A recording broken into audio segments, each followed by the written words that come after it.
बड़ एकादशी रे खलिकोट श्रीजगन्नाथ मंदिर में भक्तों भिड़ मंदिर में पालित होउछि भागवत सप्ताह। खलिकोट स्थित सर्वपुरातन तथा द्वितीय बृहत्तम श्रीजगन्नाथ मंदिर में पवित्र पार्श्व परिवर्तन बड़ एकादशी उपलक्षे एकादशी व्रती मानक प्रबल भिड़ अनुभूत होता। दूर दूरांतरू बहु जगन्नाथ प्रेमी मानक आगमन फल मंदिर परिसर और बड़दाण्ड में प्रबल जनसमागम देखा मिलता। भीड़ नियंत्रण और ट्राफिक व्यवस्था को संभालने पुलिस मुतयन करने पड़ा। गत 31 तारिख ठारू मंदिर परिसर में भागवत जन्म उपलक्षे भागवत सप्ताह चली आगामी 7 तारिख पर्यंत अनुष्ठित होउछि।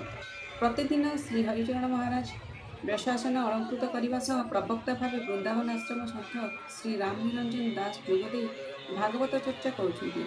उपस्थित भक्त मानक भागवत रसरू प्रवचन प्रदान करुवा बेले ज्ञान वितरण करा जाउछि। उक्त कार्यक्रम में शह शह श्रद्धालु अन्न यज्ञ में अंशग्रहण करिथांति। खलिकोटरू माधव बेहेरा को रिपोर्ट।